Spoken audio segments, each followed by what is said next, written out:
শয়তান বলে যে সবচেয়ে বড় কথা আমার কাছে স্বামী স্ত্রীর দ্বন্দ্ব লাগাইতে হবে। আজকে জানেন আসছে যদি বললো কাইজা করে ফিরে আসে, চেষ্টা করবেন কি মোনাজাতের পরে আর একটু বাড়িতে তাড়াতাড়ি কম যায়, আর একটু ঘুরে পরে দিচ্ছে কথা ঠিক কি রাখো।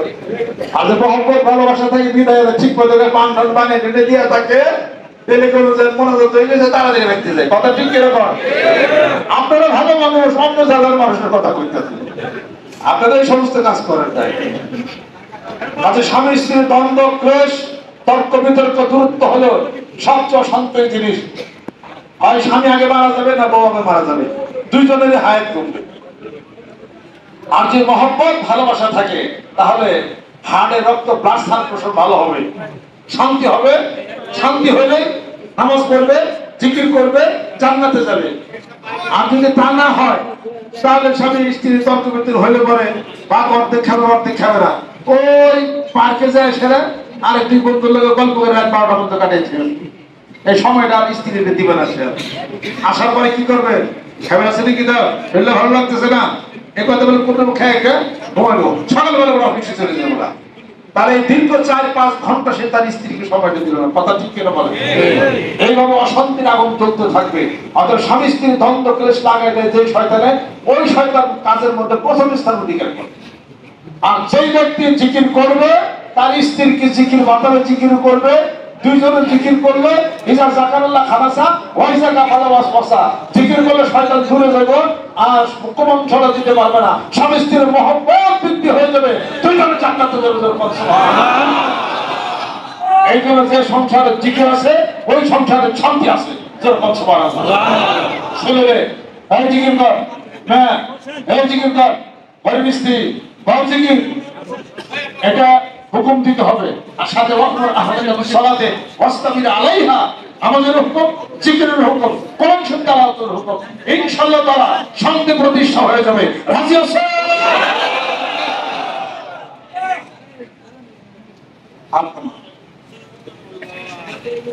হাফসাতুল সওয়াব হবে, আপনারা প্রথম দ্বিতীয় সওয়াব খেয়াল করতে থাকেন। আর মেহেরবানি করে এই আসর থেকে মাগরিব পর্যন্ত দোকানে যা করছে আর গল্প করেন না। অনেক সময় অনেক টাইম লস হয়ে গেছে। সেই জাতি সময়ের মূল্য দেয় না, ওই জাতি পিছিয়ে যাবে। বাংলাদেশে শুধু আপনি আমি না, কেউ সময়ের মূল্য দেয় না। বাংলাদেশে সময়ের মূল্য দেয় না, এই জন্য আমরা এত পিছিয়ে গেছি। আমি হোয়াটসঅ্যাপে লন্ডনে 7টায় টাইম দিছি, 1 মিনিটে রিসিভ করতে পারিনি। 7টার সময় লোক এসে বলে গেছে, একটু দেরি হলে চলে যেত না। তাদের অনেক সময়ের দাম অনেক মূল্য। কেন উন্নতশীল বিশ্ব, কেন উপরে রাত 9টা যখন বাজছে তখন, মানে বার্মিংহামের কথা আমি বলি, সব জায়গায় একই হিসাব করতো, 9টা বাজার সাথে সাথে মনে হয় যেন এই এলাকায় কোনো জীবনে কোনো মানুষ বসবাস করে না। রাত 9টা বাজার সাথে সাথে সব সব আটকানো, ছোট্ট একটা লাইট দেখা যায়। আপনার তো লাইট 14টা লাইট জ্বালিয়ে না থাকে, এনে লাইট, ওনে লাইট, বাইরে লাইট, এত লাইট কেন? ওরা খুব শাস্ত্রে অনেক কারেন্টের হিসাব করতে ওরা করে। বাঙালি এই কি জানি কয় ক্ষমতা নাই, কিন্তু বাবুগিরির বেলায় অনেক উপরি, কথা ঠিক কিনা?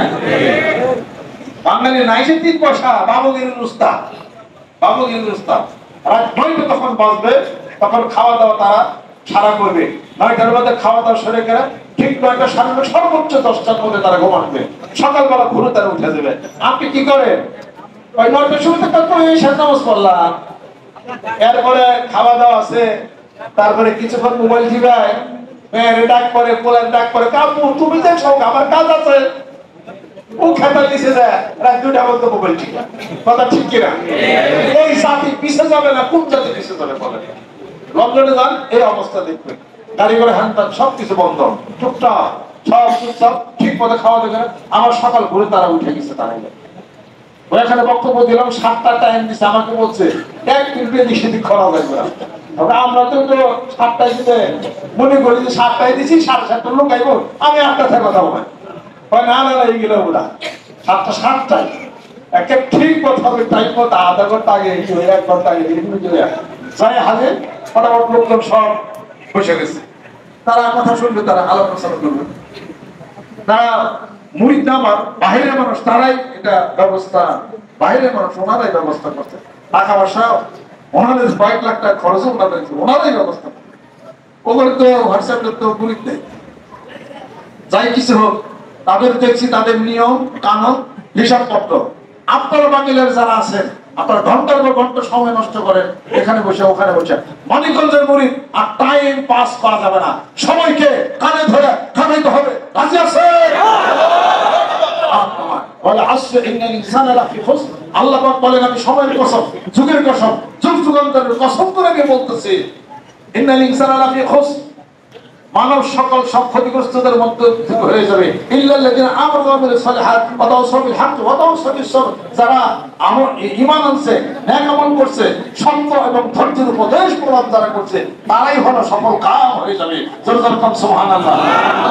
আল্লাহ ধৈর্যের উপদেশ দেন, নেক আমল করেন, ঈমান মুক্ত আনেন আর দাওয়াত ও তাবলীগের কাজ করেন, ইনশাআল্লাহ তারা সফল কাম হয়ে যাবে, আপনারা ক্ষতিগ্রস্ত হবেন না।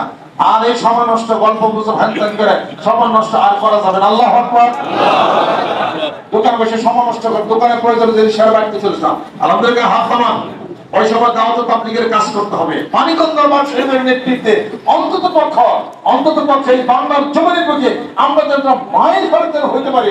মানিকগঞ্জের বুকে আজ এরা ঘুরে না, কাজ করে, সময় নষ্ট করে না, হয় কোন সে করে অথবা জিকির করে অথবা নিজের শরীর চর্চা করে, যে কোনো একটা কিছু করে।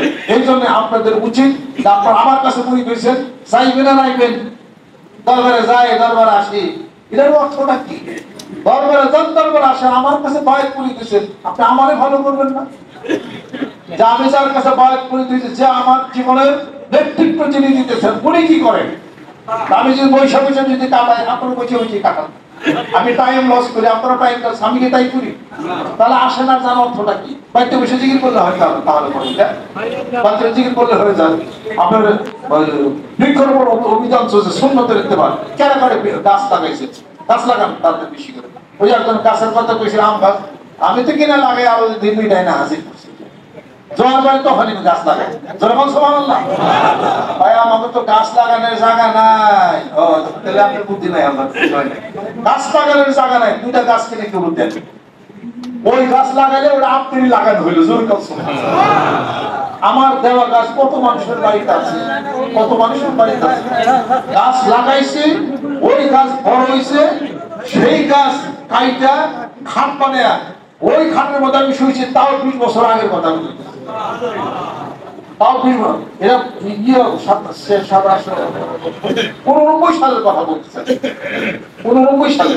ওই যে 81 গাছ আছে বড় হয়েছিল, ওইটা দিয়ে আমি খাট ওটা বানাইছি, ওইটা আবার আরেকজন খাট টাকা দিছি, ওইটা তাও কত 20-25 বছর আগে, 25-30 বছর আগে, 25 বছর আগে গাছ লাগে, এই গাছের খাটটা বসিয়েছি। কয়েকদিন আগে কিন্তু কাঁঠাল গাছ লাগাইলাম, 13 সিঁড়ি কাঁঠাল ধরছে, ছোট ছোট গাছে, কাঁঠাল তৈরি সকালে তো কাঁঠাল খেয়েছি, আর দিন কাঁঠাল দিয়ে শুরু করে দেন। যখন সুবহানাল্লাহ, সময় কম, কাজ অনেক বেশি, যখন ঠিক কি 5 কোটি মানুষের টার্গেটটা মাঠের ময়দান নামছে, ইনশাআল্লাহ তাআলা একটা মাইল ফলক হবে, কাজ হয়েই যাবে ইনশাআল্লাহ তাআলা। আর আপনাদের উচিত হলো যে মনে শান্তি রাখতে হবে। বর্তমান তিনি খেলাফত প্রাপ্ত, খেলাফত দিয়া বসে দিয়া ঘোষণা কইরা দিয়া হইয়া দিয়া গেছেন আত্মার জগতে, তরিকতের জগতে আমি মঞ্জুর মধ্যে যা চলাচল করব, এটা কিন্তু সাংঘাতিক একটা কথাই না, তরিকতের জগতের মূল হিসাবপত্রের কথাই না। সেই সিস্টেমের সামনে যান, তাইভাবে তাকানোর সময় নাই ইনশাআল্লাহ তাআলা। ছোট্ট বাংলাদেশ শান্তি প্রতিষ্ঠার লক্ষ্যে আমরা সামনে আগেছি, যুদ্ধ চাই না, শান্তি চাই। রূহের জগৎ, আত্মার জগৎ, মানবতার জগৎ, ভারত মুরিদ আত্মশুদ্ধির এই কথা গ্রামে গঞ্জে মাঠে ময়দানে প্রত্যেকটা মহল্লা